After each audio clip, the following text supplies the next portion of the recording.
Our elected representatives are not perfect, but they should at least represent their constituents.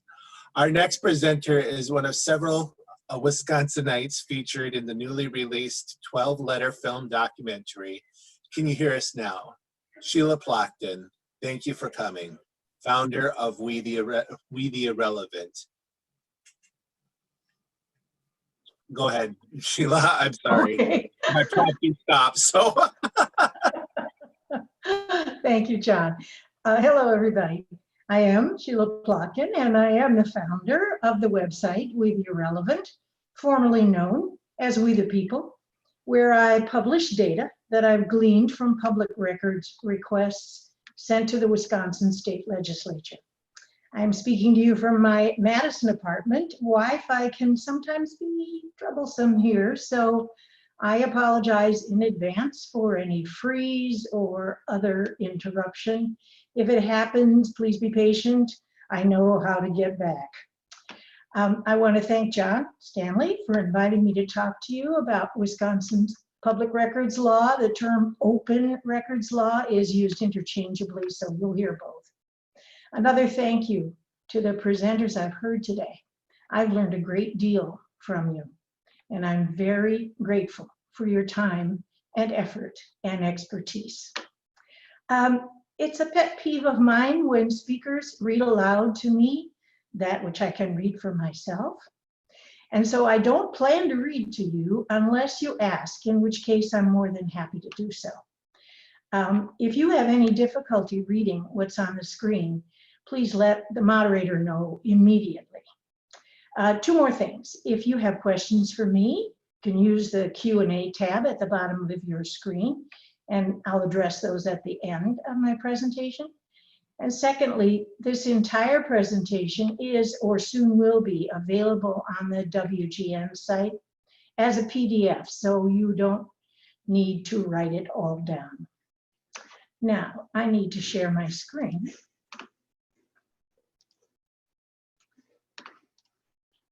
There we go. Is that visible to everybody? It is to me. I can see it also. Okay, great, thank you. Let me just play with this a little bit because it's now blocking. Okay, well, I'm gonna get rid of this then, hang on. Okay, sorry about that. Okay, here's what I intend to cover in this presentation. You'll be glad to know that I don't plan to talk for the entire hour. Barring any technical glitches, I hope to use maybe half an hour, maybe a little bit less, leaving the remaining time for questions and discussion. Let's begin with some fundamentals of the public records law. Text on the next 3 slides comes directly from the 2019 Compliance Manual, printed for government officials and agencies, and intended to explain both the law and their responsibilities to it,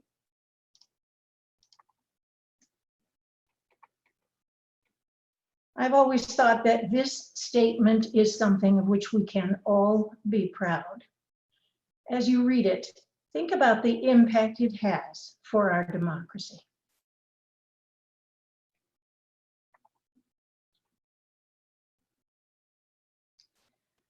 But there's more.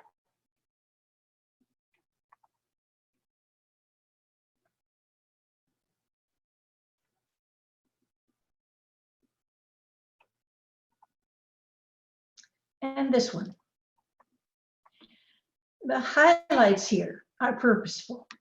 In fact, I've used these quotes from the manual repeatedly with legislators whose interpretation of both the letter and the spirit of the law differs from mine.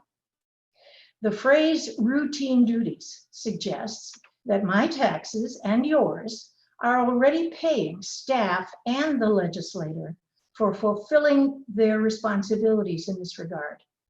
This citation has been among my go-to responses when a legislator has demanded payment in advance. A presumption of complete public access is self-explanatory, but that doesn't mean that legislators and agencies don't need occasional reminders. And finally, the exceptional case where access may be denied is narrowly defined in the manual. I don't have time to go into it, but the important thing to remember is that such a case is very rare and unlikely to apply to you. And here's another important thing to remember. Public records are just that, public. They belong to us.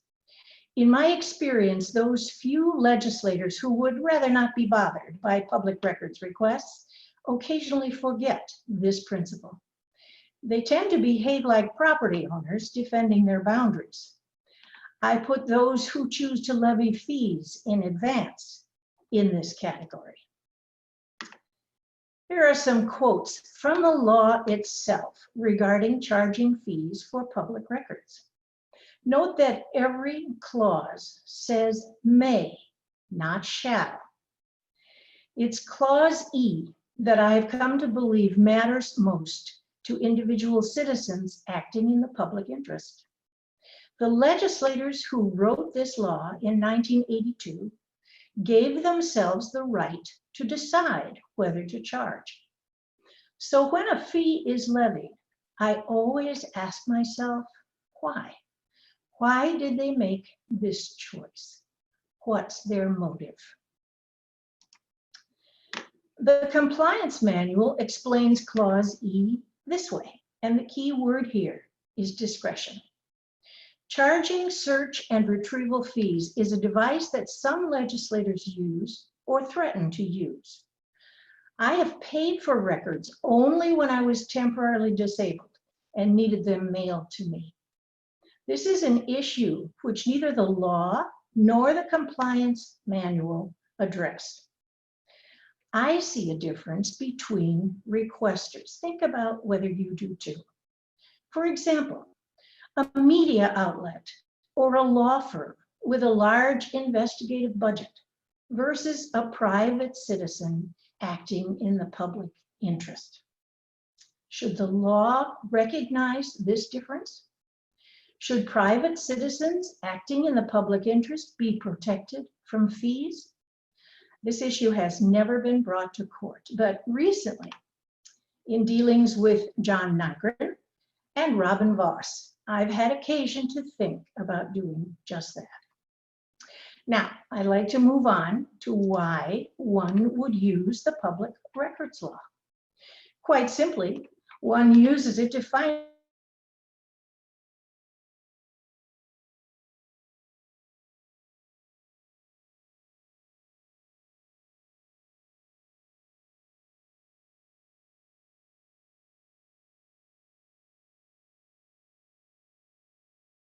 suggestions I can when we get to the Q&A. In the meantime, here is how I began. In October 2015, the Republican majority promulgated and swiftly passed game-changing bills. I'm sure you all remember this. They dismantled the Government Accountability Board, expanded campaign finance laws to allow more dark money into Wisconsin campaigns, and exempted themselves, only themselves, from the John Doe investigatory process. Although I was pretty sure that I knew the answer, I wanted to find out whether citizens were pushing for these changes. After all, these are our representatives. I had recently acquired a Facebook friend with public records experience, and she inspired me to follow her example. I sent my first public records request targeting only the destruction of the GAB to all 19 Republican state senators. Note the large number of search terms in italics, because I had no way of knowing what citizens might mention in their correspondence. I tried to cover every possibility in this request. I've learned a lot since then. Please do not use this as your model. I devised a tally sheet to record responses. And when I received notice from the Assembly Chief Clerk's office that records were available for me to review, I made the first of many trips downtown. Once home with my tallies, I created a spreadsheet to keep them organized. What you're asking for will determine your method of organization, but organized you must be. I want to share some history before I continue. The germ for We the Irrelevant lies in this first spreadsheet. These numbers represent printed records, mostly citizen emails, occasionally snail mail letters, and sometimes the record of a phone call. I read every one of them and tallied whether the writer opposed or supported the bill to dismantle the GAB. I call your attention to the numbers from Senator Markline of Spring Green. He is second from the bottom. His records were among the first 3 sets that I tallied.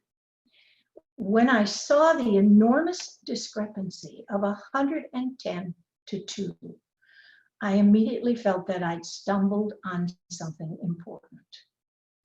If you do the math, you discover that Senator Markline received an average of 5 contacts per day over 22 days, and 98% of those were opposed to the dismantling of the GAB. Just above Markline, you see Senator LeMahieu of Oostburg, who provided another jolt. He received 52 contacts over only 7 days for an average of 7 per day, and 83% of those were opposed. But Senator Moulton of Chippewa Falls, at the bottom of the page, gets the gold medal for this initial layout. In 7 days, he received 86 contacts. That's an average of 12 per day, of which 94% were in opposition. These numbers notwithstanding, all 3 of these gentlemen voted in favor of dismantling the GAB. Now, I remember a politician many years ago who said, and I quote, "If I receive 10 phone calls about an issue, I know I'd better pay attention," unquote. What would he say about Markline, LeMahieu, and Moulton? Now, I'm only able to show you that initial spreadsheet because I saved everything. Let me repeat, save everything. And while I'm on the subject of saving everything, I want to share another story about asking for electronic records rather than printed ones, something I've learned from experience and something you will want to remember. When I queried the entire legislature about the lame duck session in December 2018, I asked for electronic records exclusively. I knew the volume would be enormous and that the ice-covered sidewalks between the parking garage and the chief clerk's office would be too dangerous for me to navigate. 14 Republicans, led by Speaker Voss, refused to comply. In total, they generated 7,877 pieces of paper, which languished in the Assembly chief clerk's office because I could not get there safely and I would not pay for the postage to have them mailed to me. They continued to refuse, so I tried Wisconsin Nice. I'll let you read that.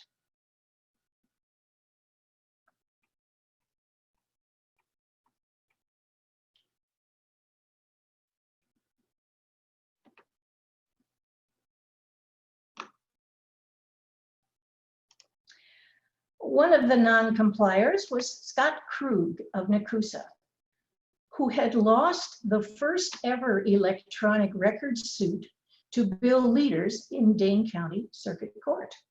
In early 2019, as I was trying to get electronic records from these 14, his appeal was still pending. Knowing that losing in circuit court hadn't dissuaded Krug from repeating his behavior, I decided a lawsuit wouldn't be worth the time and trouble. And that was my firm decision until I received this email. From Voss's staff attorney, one Steve Fawcett. This was his response to Wisconsin Nice. I'll be quiet while you read it.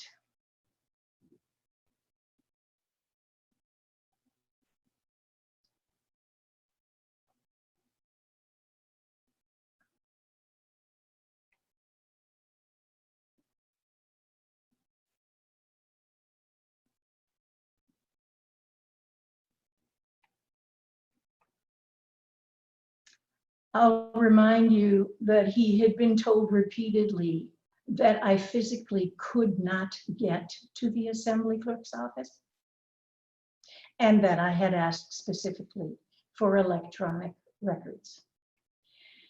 Can you feel the contempt in his words? I sure did. I was as angry after reading this as I have ever been, literally shaking and looking for something to throw. I wouldn't have been surprised if his closing had read, "Who the hell do you think you are? Sincerely, Steve Fawcett." I filed suit in April 2019, determined to teach them a lesson. In June, after the Court of Appeals unanimously confirmed Bill Leader's win in circuit court, they settled, paying all of my legal expenses, and I got my electronic records. Remember that Fawcett accused me of spending considerable tax dollars, legally forcing these legislators to do what all of their colleagues did and what they should have done at the outset, cost Wisconsin taxpayers $26,000. Out of concern for those taxpayers, I refused the $1,400 in damages to which the law entitled me. The moral of this story is, if you ask for electronic records, the law now says that whomever you queried must comply. So we've talked about what the public records law says and why you might want to use it. It's time now to think about how to create your first public records request. So let's get to that. Remember this? My first attempt? Well, there was more to it, a lot more. There was this. You don't need to read it. And this. Can you say overkill? I now realize that the woman who sent me her public records request template was more than a little compulsive about crossing T's and dotting I's.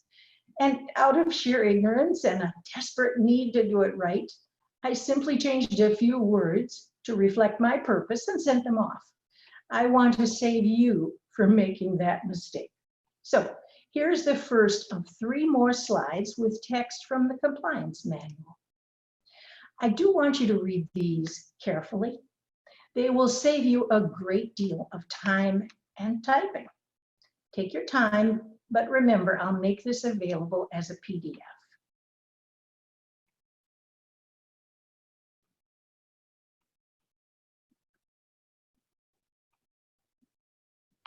And here's the second one.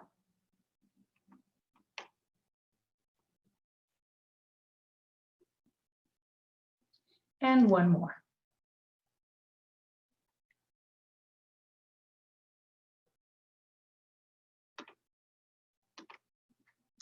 Now, here's a much better model for you.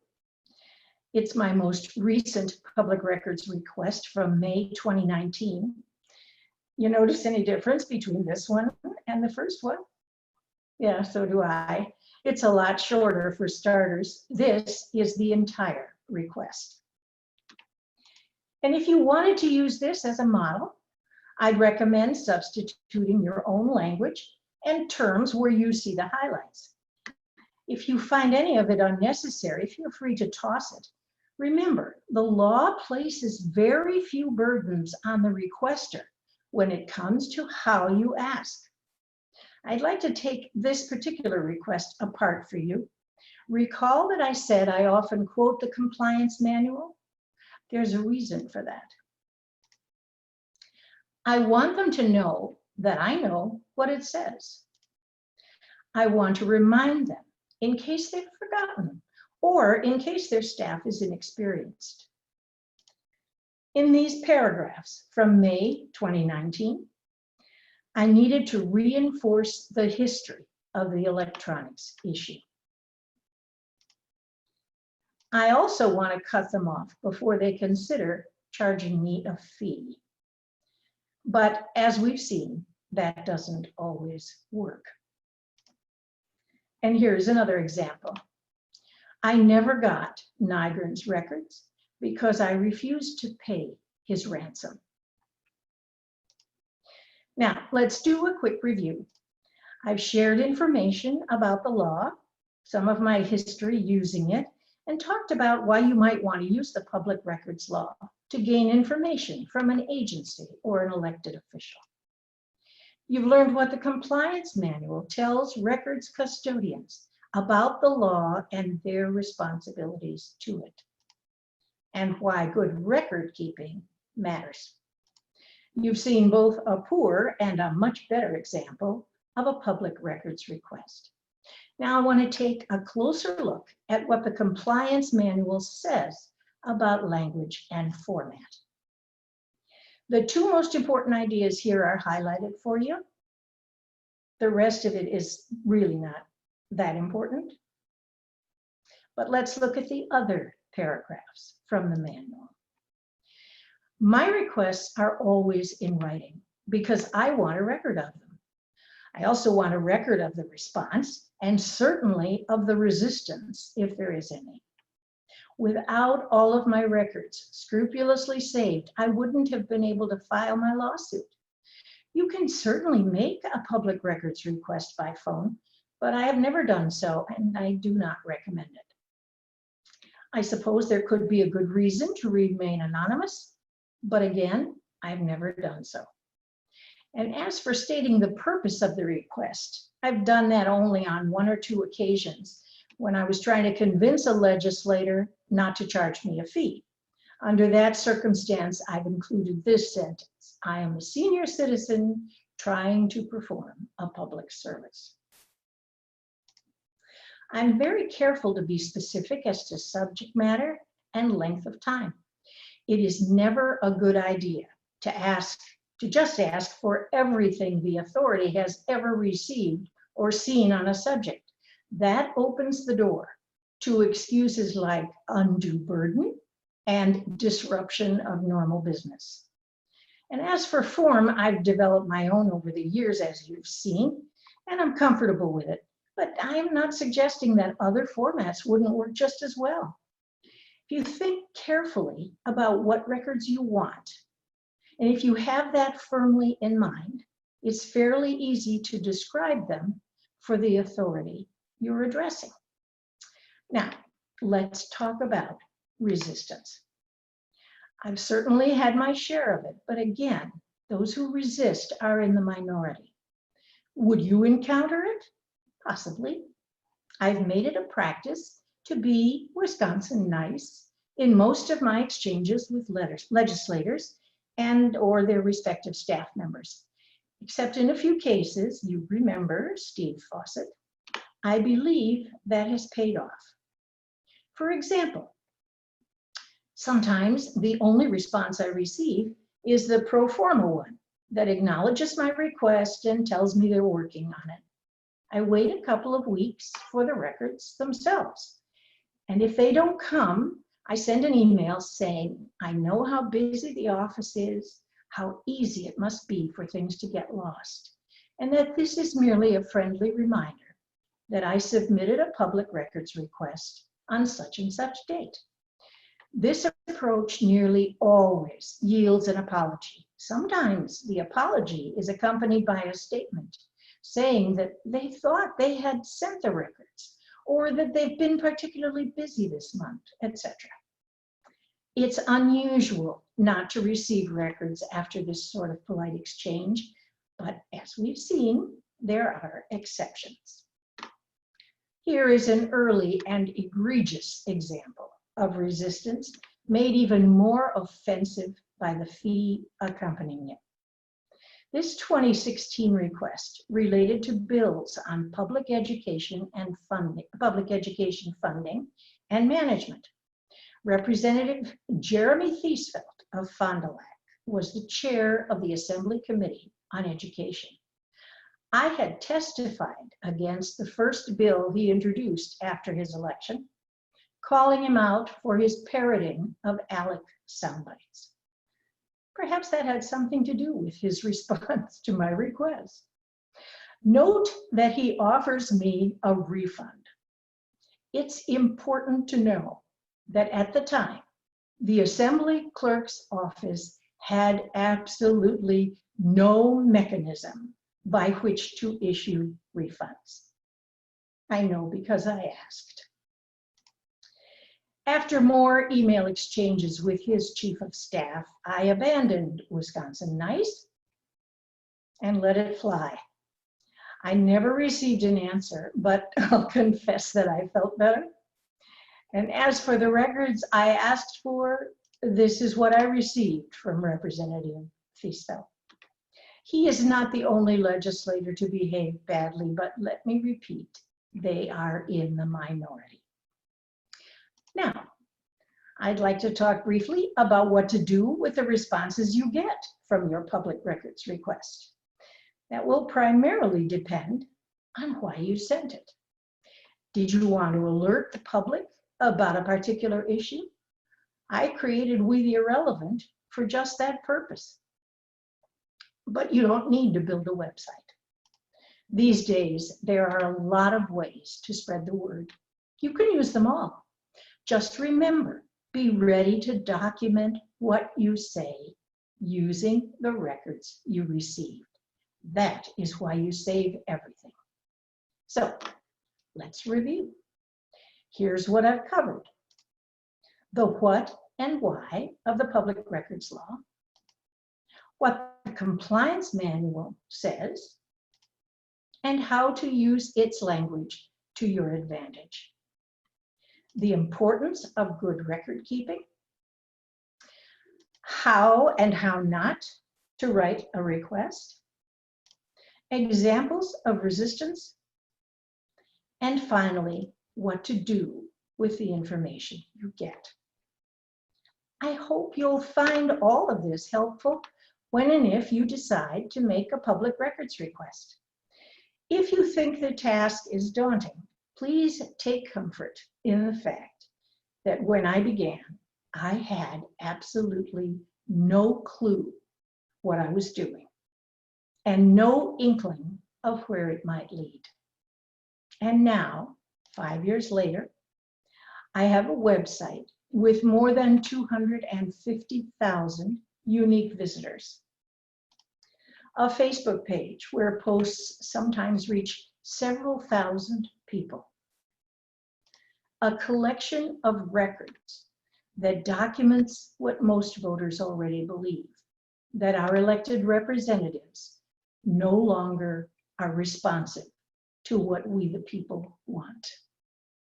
And now, being one of 4 Wisconsin women featured in a powerful and inspiring documentary that tells the stories of Wisconsinites like you, determined to revive the democracy that once made us so proud to live in this state. It's been quite a journey. I'm happy with what I've accomplished and pleased, really pleased, to be able to share what I've learned along the way. Thank you for your attention. I'm looking forward to your comments and questions. Have we got some?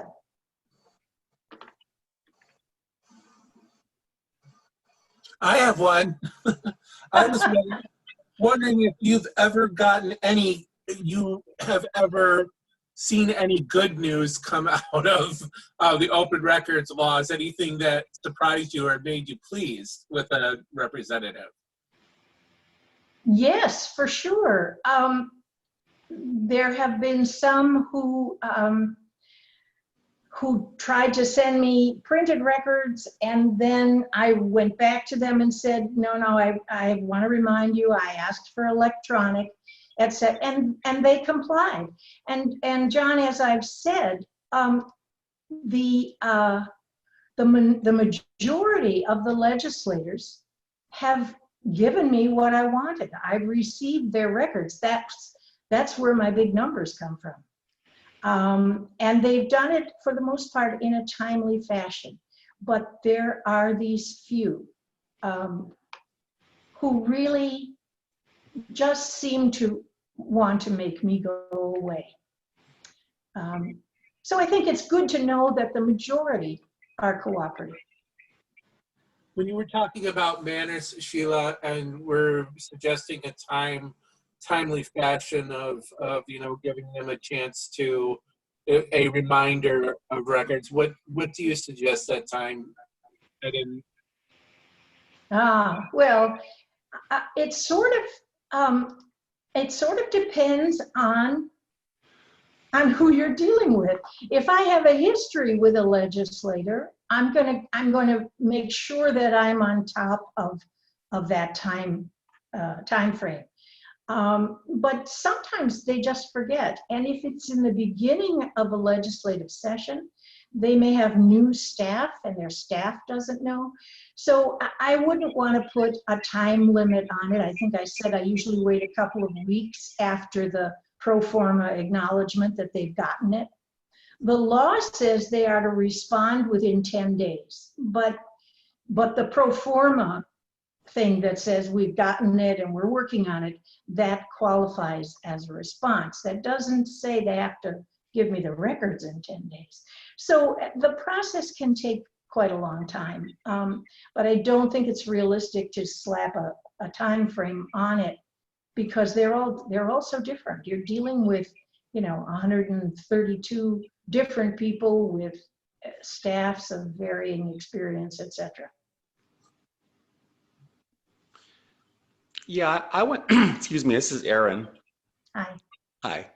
I went down this road once, I remember, and maybe twice. And I can remember asking in the process, what was it that they were required to keep on file? Because you can request anything that they do that they have kept, but they're not, according to this discussion, they weren't required basically to keep anything. Yes, that is unfortunately true. My focus has always been on citizen correspondence. And what I've learned is that you may know that if you contact your legislator, they want you to tell them where you live. They want to know if you're a constituent. Their definition of constituent is, can you vote for me? And they want to know if that's who you are. And they will keep those emails. But if they are in a situation as with the lame duck or some of these other issues that garner statewide influence, what they receive from people outside of their district who cannot vote for them, they toss it. And they're allowed to. And that's something else that I think ought to be changed. And I'll just add this. My definition of constituent includes the entire state of Wisconsin constituency. Why? Because the decisions they make affect all of us. And their concern with only the people who can vote for or against them is self-serving and has nothing to do with meeting the needs of the people of the state of Wisconsin. Yeah, I agree with that. I've had trouble too with, just asking for information from the district representative right next to me that borders me. Mm-hmm. It makes no sense to me that they could refuse that. I was also a little confused about can they charge everything? You didn't get, like the one with Nygren, you weren't successful because of how much he was charging. Correct. So how much leeway do they have there? Oh, well, I've had experiences that range from, as you saw with Fiesfeld, hundreds of dollars in advance. I mean, that was just stunning to me, and I was new at this at the time. And he never sent me anything. Whereas Nygren has on occasion sent me records, but in that instance, I queried the entire Joint Finance Committee. I was asking them about what they were hearing from people about funding public education. And all the rest of the committee gave me their records, no charge. Nygren, who's the co-chair, along with Alberta Darling, he wanted me to pay him $100. And I'm not the only one. Bill Leaders ran into a similar situation with him, asking him for particular records. And he wanted Bill to pay him $300 or some ridiculous amount. So rarely, in fact, I would say never have I seen an itemized statement. If they want to charge me, they can say, well, it's going to be 20 hours. I think as Thiesfeld did. That's ridiculous. And here's the, but it's never been itemized. And for him, for example, to say he's going to give me a refund was ridiculous. There was no way that was going to happen. So they can pretty much do what they want. And to John's previous question about what could I feel good about, most of them don't even bother. They do it. They send you their records. And that's a good thing. It's the ones who don't, who give the whole process kind of a bad name. I'm actually a little surprised that any of them respond except for the most mundane requests. I mean, if they can hide behind not having to keep records and charging you for the ones they do keep, I don't know why they, to be honest, I mean, I'm not in favor of it, but I'm sure, given what happened with the redistricting in 2011 and trying to get those records, I'm surprised that there's anything they give. I understand you're surprised about that. I would remind you of what happened on or about the 3rd of July in 2015, when Robin Vos announced that the legislature was going to consider cutting the open records law off at the knees, and imposing even more limits on what you could ask for and what they had to keep. And he was literally buried in phone calls and emails within a 24-hour period. People said, "You've got to be, this can't happen. On the 4th of July, you're doing this?" And he backed away.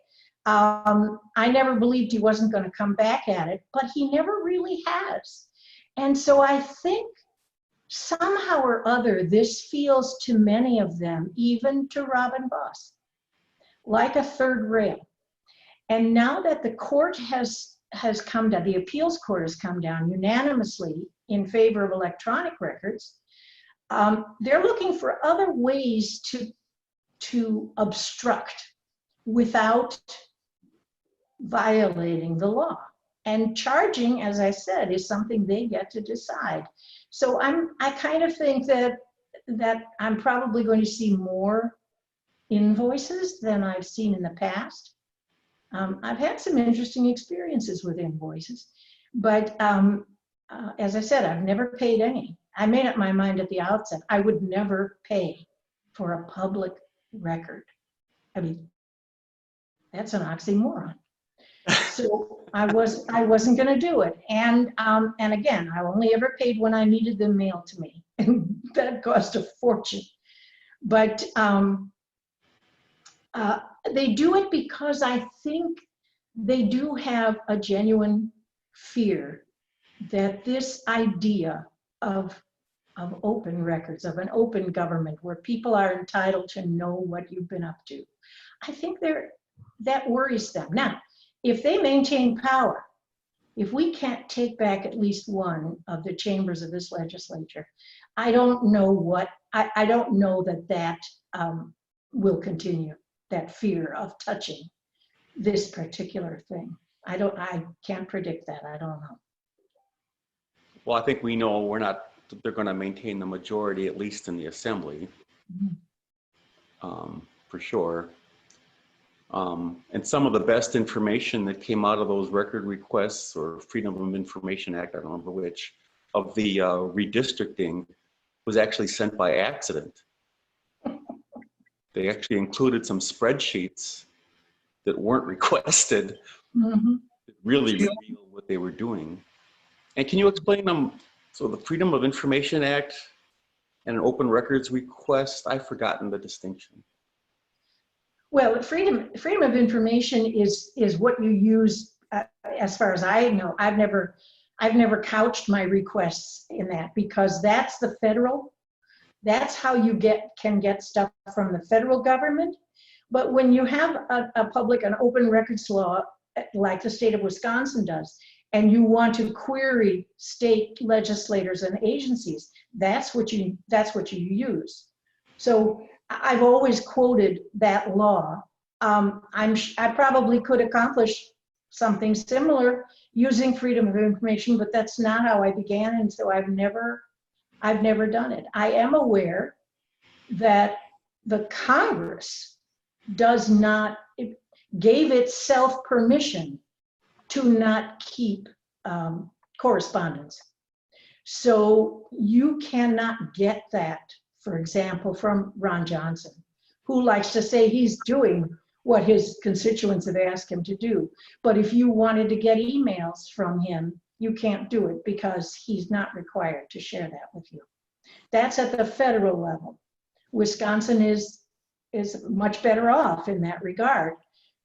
But again, they have tried to weaken this law, and I think they'll probably come back at it again at some point if they can figure out a way to do it that won't get everybody riled up again. Can I ask Sheila a question? Go for it. Go for it, Nate. I'm sorry. Go for it. Sheila, I wondered, thank you so much for this presentation. You're doing great work, always, of course. My question is this. Have you had any contact with candidates who are running as challengers against some of these incumbents? Has anybody requested information from you? They didn't have to request it, Nate. My most recent project was to put together a 2-page summary of every incumbent's numbers. So there's an incumbent, I sent an open records request. They got X number that said, don't do this, and this number that said, do it. And I added a column, how did they vote? And that I sent, I think, maybe 10 open records requests. And so there are 2 pages that show opposed, in favor, and how the legislator voted. Every Democratic challenger to a Republican incumbent, whether Assembly or State Senate, has received a link to that record. And so they all have the information. I've heard back from some of them. One of them, I can't remember anymore which one it was, said to me, "You have made my life so much easier." So yes, I have done that. And there's a whole, all of the information is on the website under a tab, I think, that says how they voted or how did they vote. And if you know what your Senate district is, you can find who's running in that Senate district, both the senator and the 3 reps. If you only have a name, there's an alphabetical list for the incumbents. So there are a lot of ways to gain that information. And I have, as I said, I've heard from some of the Democratic challengers. 2 of them I haven't been able to reach because they seem to have no way to get in touch with them, which has been frustrating. But I think there were 55, 57 of them, and they've all, except for those 2, they've all gotten that information. That's great. Yeah, you're so proactive, Sheila. Thank you. Do you know specifically, did Chris Marion communicate with you? I can't remember if I heard from her directly, but she certainly would have gotten Yeah. the links. She's the 51st Assembly District. Yeah, yeah. They all, as I said, they all got it. Once the August primary was finished and the names on the ballot was settled, then I went and found all those names and I had the list, and then trying to find out how to get in touch with them. Some of them didn't have a website, blah, blah, blah. Yes, so that took about several weeks to get it all done, but it's finished now. So it's all, each of them has it. Great, thank you. Kudos to you again, Sheila. That's Thank you, terrific. Nate. And to you. And to you. Thank you. This question may not be entirely on topic, but you know part of what I was trying to do was find out how many ALEC bills had gone through. Yeah. Do you have suggestions on how to do that? How one might do that, or who might contact to do that? So basically what you want to know is, where does this legislation come from? That's what you would want to know. Which bills Yeah. that have gone through, or even maybe a couple that didn't, were actually ALEC? Good luck. You know, as I said with Jeremy Thiesfeld, when I testified against his education bill, which was a fiasco, he didn't know what he was doing. And I had read on his website a quote from ALEC about his opposition to public education, one size fits all. That made me really angry. But anyway, I don't know how I mean, they would make some changes, and it may just be that if you remember that in 2010, a lot of state houses went to the Republicans. Right. And it was after that these bills began popping up across the country. And there's similarities, the Castle Doctrine, the Stand Your Ground, the voter ID, those were all coming out of ALEC. And so you might start with just Googling first, because I have a feeling that there isn't, I'm not sure I can think of a way you could word a request that would get you the information you want. Yeah, yeah. I don't know how you could ask them. Right. You know, what they were using was, I'm sorry, Chris, what they were using, I had read about, was they're actually using the software that professors use to see if their graduate students are plagiarizing. Oh. And they were finding, you know, which would find a percentage of similarities. Right. And right. that's, they were doing this and finding ALEC bills, but I would have no idea myself on how to do that or get access to someone who's doing that. Yeah. Center for Media and Democracy has a website for that. It's called ALEC Exposed, and they have tracked all of the ALEC bills. I'd forgotten about that, Chris. Thank you. Yeah. Media Democracy? Yeah, Center for Media and Democracy. They do great work. Lisa Graves was heading it at that time. I could send you a link about it. Okay. And Erin, if you had the information, if you had the numbers, if you had quotes, etc., I'm still not sure how you would word a request. Yeah. Would you ask for records of their having attended ALEC meetings? You might have to ask for email exchanges between them and representatives of ALEC. And that's a possibility, but the time frame would be working against you, because we're talking about, I mean, there may still be legislations coming out of ALEC, and the Center for Media and Democracy might be able to tell you what that is. But if we're talking about what happened between 2010 and 2014, or those things are long gone. Yeah. I mean, those records are not going to be around. But I think it's worth thinking about how could you word it so that you would get what it is you're looking for. Because I couldn't just ask you know, anybody from ALEC, I'd have to know Yeah. sources that they might have used, you know, like have to be more specific. Well, Chris Taylor used to go to those meetings, and so you might contact her and see if she could give you some ideas.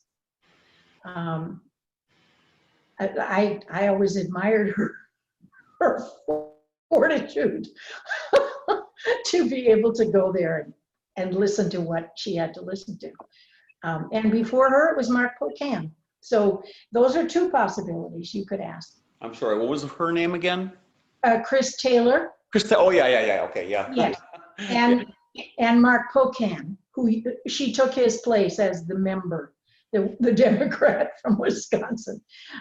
So either one of them might be able to give you some advice on that. Okay, thank you. Can I ask one more little question? Fine with me.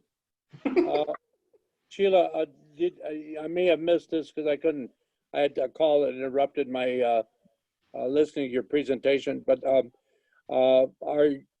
and then maybe Chris is the one who will handle this, but your website and that information is going to be disseminated to all of us as participants, is that correct? Chris? Yes, we're going to follow up with an email to all the participants, and we're going to include all the contact information for everybody that presented and any materials that they give us. And Sheila has asked me to make her PDF available, which I will be doing. Great, thank you. Just the contact information and this entire presentation, so that people didn't have to spend their time writing things down if they wanted to remember something. It'll all be there. Yeah, I'm hoping that we'll also put this whole presentation on the Progressive Caucus YouTube account and also the Grassroots Network YouTube, so that other people will be able to go out and revisit it. We're going to send that link to everybody that attended, and I think we might also try to get it out there even after the fact, because I think that a lot of what was presented here today are some really great tools for people. And we're so lucky to learn from what you all have done, all the work that everybody's poured into learning, you know, about open records and Nate signage and Dan with the video hub, and just I mean it's just really great tools. So we will make them available. Right. I'd like to make one more plug for the film. Can you hear us now? It is Wisconsin is actually a character in the film, and it is inspiring. And at this time, with everything that's happening to our country, we can all use some inspiration. And so I highly recommend it. It is available on Amazon for a small rental, a few dollars, or I bought it for obvious reasons. And I bought it for less than $11, I think. So you can see it, and I recommend it. It will make you feel better. I'm sorry, I missed the name. What's the name of it? Can you hear us now? Okay. Sheila, I want to say you're just fabulous. And you're in one of my videos a couple of years ago in one of the presentations. And what you were doing and how you documented this, I'm just totally enthralled and humbled by your ability to do this and your passion around it. I'm working on a project that looks at the fair maps issue, and I'm zeroing in. I'm working with a couple of people very closely, and it's zeroing in on small areas around the state that looks at the before-after maps. And Bill Whitford is narrating the changes. Bill Whitford is in the film as well. Yes, yes. I'm very interested in connecting the gerrymandering districts and the visual that we're able to produce with the maps and the graphics and motion stuff, and that I think is pretty powerful, with the legislation that is followed. And I'm looking for an inventory of, okay, since 2011, the list of incredibly terrible legislation, bills, and laws that were enacted Yes. with the kind of documentation that you're showing, that this has nothing to do with how people think, you know. So, and to be able to really say, draw the visual connection between this is what it was, this is how they did it, and this is what we got. I can tell you, Dan, that on my website, in Yep. addition to the alphabetical list, and you can find your Senate district, there is a map of Wisconsin, Mhm. of the Senate districts. And within each of those districts, you will find the total number of citizen contacts that the representatives and the senator in that district received over the course of these past 5 years that opposed what they were doing. And the percentage of those contacts that were in opposition. That is a graphic on top of each Senate district, all 33 of them. So it's on my website and you I'm can find looking at your website right now. Aha. Are you? Oh, good. I have a recommendation. I sat through all of those hearings and Mike McCabe was there and presented. If you want to talk to somebody who knows things about where those maps were beforehand, it's Mike McCabe. And I'm sure WisGuy also has that film footage out there. I was amazed watching those hearings, and Mike McCabe would be a wealth of information. Okay. Mhm. Sheila, back to your, I'm looking at your website, Yes. and what tab would I eventually find those maps? How did they vote? How did they vote? Mhm. Okay, and I'm seeing they're not listening. Oops, what happened there? I think it's under they're not listening. I haven't Okay, looked at all right. it. If I stumble around, I won't hesitate to try to chase you down if I can. Please do, please do. I'm happy for the information to be out there. And I'm glad you asked about the maps. You know, when I talked about this, the old legislator who said if I got 10 phone calls, I had to pay attention. Gerrymandering has made him a dinosaur. I mean, they don't have to pay attention, which is why they don't. And so the connection between what the data I've collected and this fair maps issue, there's a straight line, Yeah. a straight line, no question. And Chris, I'm going to chase down Mike. I don't think it'll be hard to find. No. But yeah, this is, and I just want to say the day has been just marvelous. Yes, it has. I just really appreciate being part of it. And For those of us who work the festival, it's really interesting because we're usually working the festival. We don't get to go to the presentations.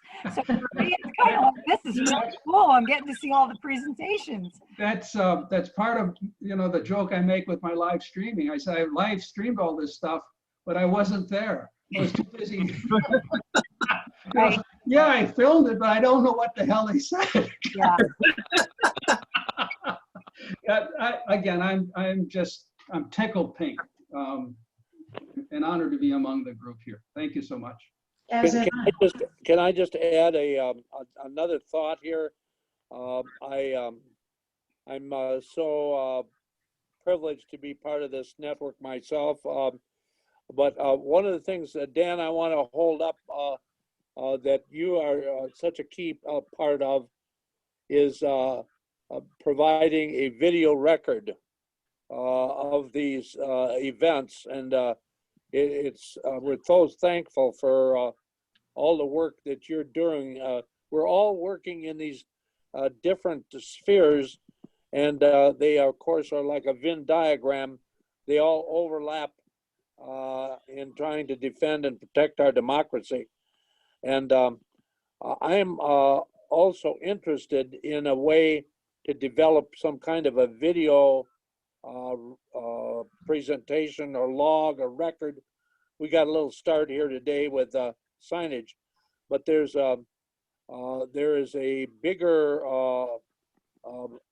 message and a need for a documentation of signage as a tool to be able to be disseminated, like Sheila has done such an excellent job here with with the her work.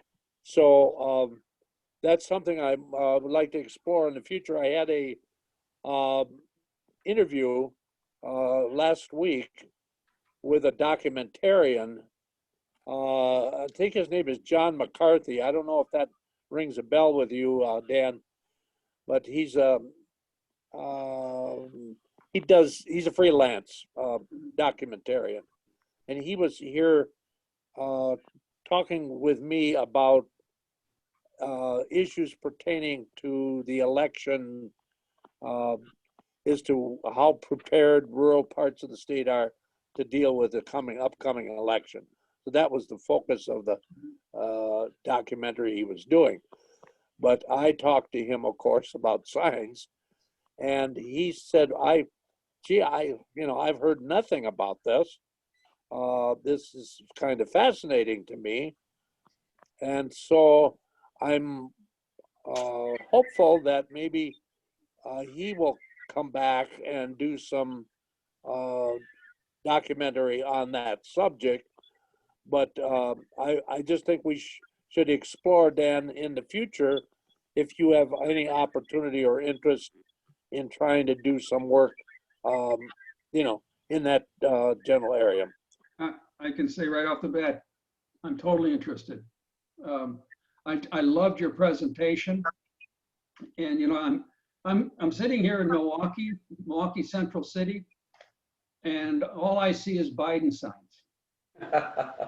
All right, and not that many, but when I go out just a few miles into the surrounding suburbs, all I see on a massive scale is what you're saying. There are Trump-Pence signs and these big, massive things. And your presentation, I think, just captured it so nicely. That your passion for these signs, I'm now seeing it through your eyes. And I'm driving through the countryside with my wife, and we're looking at all this stuff, and the Biden signs that do show up, man, it's like, yeah. So if I can be of any help, I'd be totally honored to see what we could do. Thank you, Dan. Sheila, I'm going to give you the last word because this is your session. So please, it is 3:51. Go ahead, please. Oh, thank you. I just wanted to share with Nate. Someone asked about what do you do with people stealing signs? And I saw something on Facebook I want to share with you.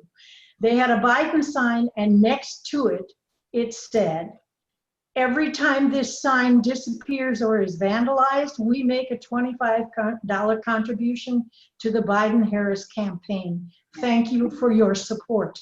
I love it. I thought that was brilliant. Anyway, I just passed that along to you for whatever it's worth. Thank you, John. Thank you. Sheila. And if anybody has a hard time finding Sheila, they can just listen, because she's also a raging granny. I wanted to point that out. Oh, yes. Thank you. And I do have Chris's phone number, so I know how to get hold of all of you. Good. We do have one more session too. Yeah. Yes. So I want to say thank you to Sheila for her presentation on open records law. Use them before you lose them. And we will have one last presentation at 4 o'clock. And so everybody please be